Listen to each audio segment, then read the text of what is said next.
طاقت تھی، جس کی جلوت و خلوت میں رسول اللہ کی سنت تھی، اور جس کو دیکھنا رسول کی تلاوت تھی، اس کو حاصل نبی کی خلافت تھی۔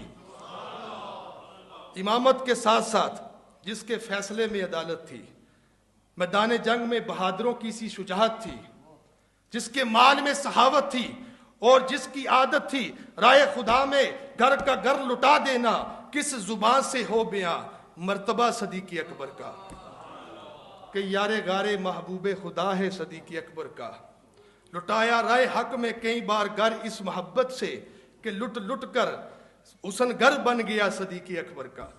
کون صدیق اکبر؟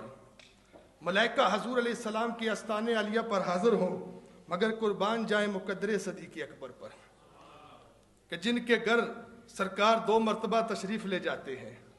حضرت عائشہ صدیقہ رضی اللہ تعالی عنہ فرماتی ہیں، حضور کی بیوی فرماتی ہیں کہ میں نے جب سے ہوش سنبھالا ہے اپنے والدین کو دین کی پیروی کرتے دیکھا، اور رسول کریم صلی اللہ علیہ وآلہ وسلم صبح و شام ہمارے یہاں تشریف لاتے۔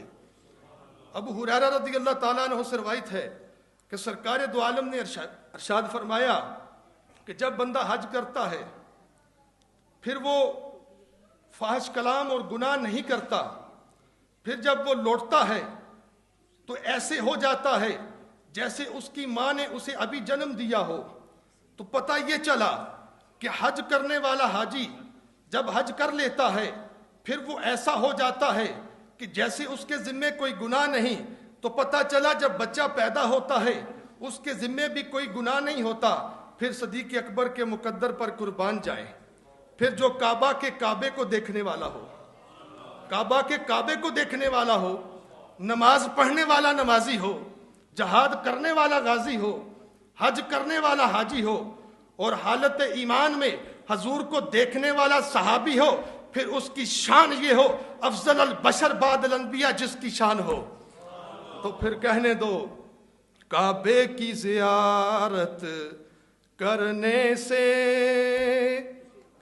کعبے کی زیارت کرنے سے حقدار جنت کے بنتے ہیں، بھلا ان کو ہم پھر کیا سمجھیں جو یار کے گھر میں رہتے ہیں، بھلا ان کو ہم پھر کیا سمجھیں جو یار کے گھر میں رہتے ہیں۔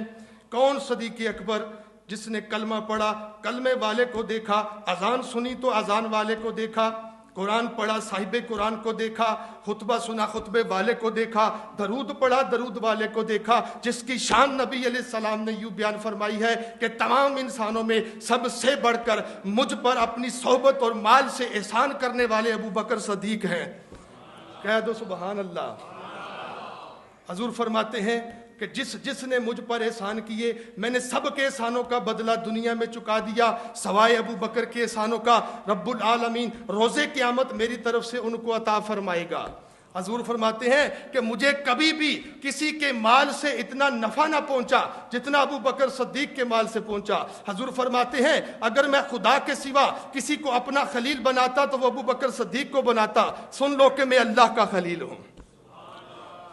مقدر صدیق اکبر پر قربان جائیں، شان صدیق اکبر پر قربان جائیں، کہ حضور علیہ السلام ارشاد فرما رہے ہیں کہ میں ابو بکر صدیق کا اس قدر احسان مند ہوں کہ میں نے ان کے احسانوں کا بدلہ دنیا میں نہیں چکایا بلکہ رب العالمین روز قیامت میری طرف سے عطا فرمائے گا۔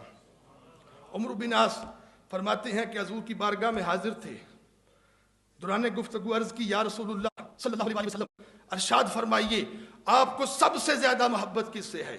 تو حضور علیہ السلام ارشاد فرماتے ہیں کہ مجھے سب سے زیادہ محبت حضرت عائشہ صدیقہ رضی تعالیٰ عنہا سے ہے۔ وہ فرماتے ہیں پھر عرض کیا یا رسول اللہ صلی اللہ علیہ وآلہ وسلم ارشاد فرمائیے کہ مردوں میں سب سے زیادہ محبت کس سے ہے؟ تو سرکار دو عالم ارشاد فرماتے ہیں ابوہا یعنی عائشہ صدیقہ رضی تعالیٰ عنہا کے باپ ابو بکر صدیق رضی تعالیٰ عنہ سے۔ محبوبہ محبوب رب العالمین حضرت عائشہ صدیقہ فرماتی ہیں ایک رات بہت چاندنی تھی اور